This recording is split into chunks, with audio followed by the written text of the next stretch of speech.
Hello and welcome to this hard drive data recovery video. Now the drive we are going to try and recover the data from is this laptop hard drive. Now when you're repairing a hard drive, the first thing to do is have a listen to how it sounds, because that can tell a lot about what's actually wrong with it. So let's plug this into an external drive enclosure and see what kind of sound it makes.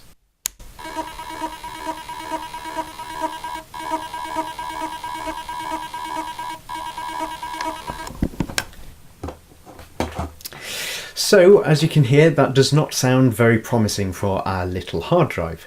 Now, to me, it sounds like it's having trouble spinning up. This is what a hard drive should sound like.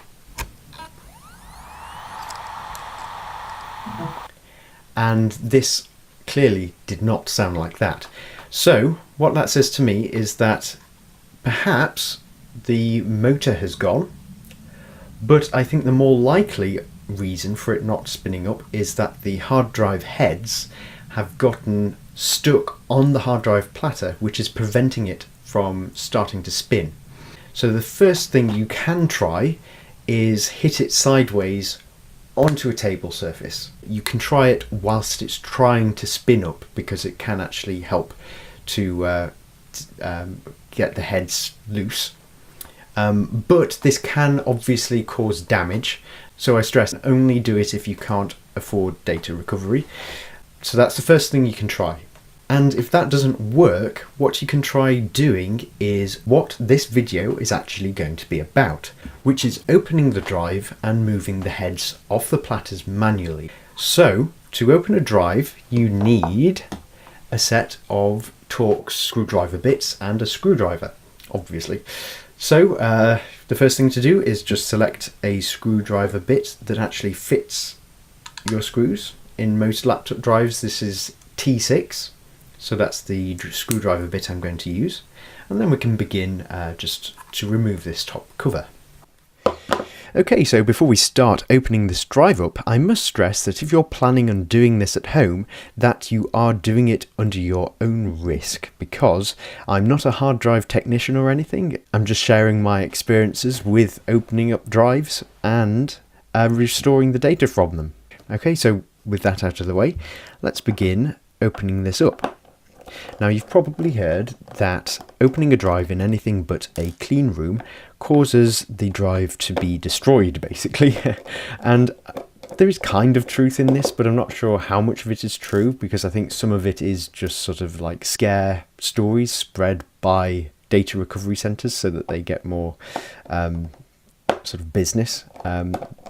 But it is true that you do want to keep dust landing inside here to a minimum, because I suppose it can interfere with the heads reading the data, but I don't think it causes anything to be destroyed. It just interferes, really. So when you are opening up your drive, just make sure that you try and keep it as clean as possible. And before you put the lid back on, just blow on it, just to make sure that any dust that has landed on it has been blown off. But if there are some leftover bits of dust, these are likely to fly off the platter when the hard drive is turned on by both centrifugal force and by the draft that's caused when it's on. And there is a little filter, which I'll point out later, which does catch stray particles, so it's not too much of an issue. But if you are really concerned about stray particles landing on the platter compromising data, what you can do is make a clean air enclosure, which is basically just a box, a fan and a filter, and you can open the drive in there. I might make a video later at some point on how to make one of these clean air enclosures, but it does just depend on the demand, because it's a bit of a niche thing to sort of want, really. Anyway, so once you've gotten all the screws undone, there is usually one last screw under the sticker, and you can usually find it by scratching the surface with your fingernail until you find an indentation.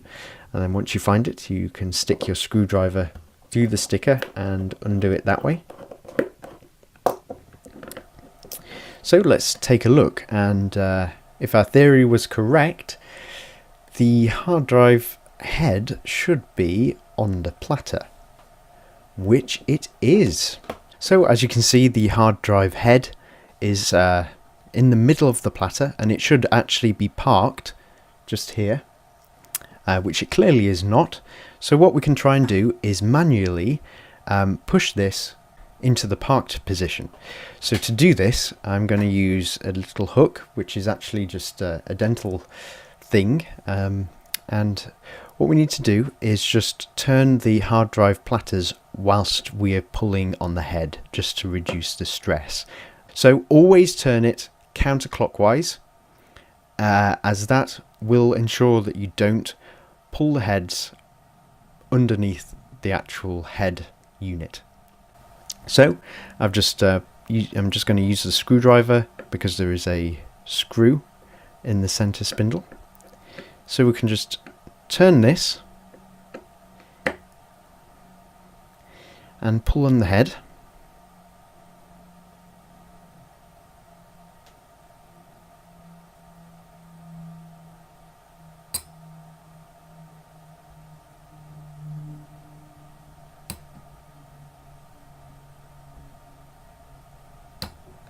And there we go. As you could hear, that sounded like they were really stuck, so I have no idea whether this drive is actually going to work after being so stuck. Just check the drive for any big particles, and it seems okay, so we'll just put the lid back on. And by the way, this is the little filter I was talking about, and this catches any particles that might have landed on the hard drive platter. So we'll just put the lid back on and see whether it works. So now that the hard drive is back together, let's get the hard drive caddy and plug it in, and just see if it starts spinning and whether it is detected by the operating system. And it's worth noting that I do have disk management open, so that we can see whether the drive is detected by the computer, because sometimes it might have an incompatible drive letter and then wouldn't be mounted. So we've just got disk management open so that we can see all drives that are connected to the system. So let's turn it on and hopefully it'll spin up. Oh my goodness! There it is! There's the drive. 232 gigabytes, detected and successfully working.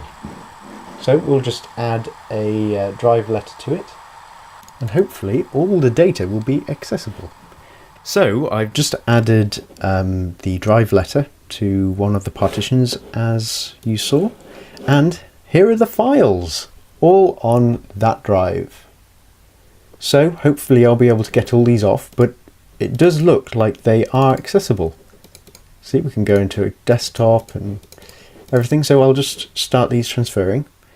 So now that we've got all the data off, what I'm going to do is just run a error scan of the entire surface of the drive, just so that we can see how much of it actually is damaged and how much is still usable. So we'll just start it off.